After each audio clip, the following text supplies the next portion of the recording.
কালিয়াকৈরে autorickshaw চালকদের অবরোধ প্রত্যাহার। গাজীপুরের কালিয়াকৈরে ঢাকা টাঙ্গাইল মহাসড়ক অবরোধ করে বিক্ষোভ করেছেন অটোরিকশা চালকেরা। ২রা জানুয়ারি বৃহস্পতিবার সন্ধ্যা ৬টার দিকে অটোরিকশা আটক করে মামলা দেওয়ার প্রতিবাদে হাইওয়ে পুলিশের বিরুদ্ধে উপজেলার চন্দ্রা পল্লী বিদ্যুৎ জোড়া পাম্প এলাকার মহাসড়কে এই অবরোধ করেন তারা।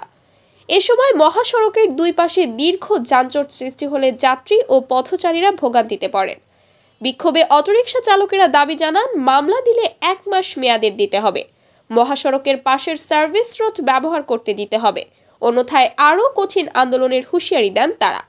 জানা গিয়েছে, পরবর্তীতে রাত ৮টার দিকে উপজেলা নির্বাহী অফিসার মোহাম্মদ কাউসার আহমেদ ঘটনাস্থলে উপস্থিত হয়ে অটোরিকশা চালকদের সঙ্গে কথা বলেন এবং আগামী ৫ জানুয়ারি বিষয়টি আলোচনার মাধ্যমে সমাধান করা হবে এমন আশ্বাস দিলে অটোরিকশা চালকেরা এই সিদ্ধান্ত মেনে নেন। পরে মহাসড়ক থেকে সরে গেলে যানবাহন চলাচল স্বাভাবিক হয়।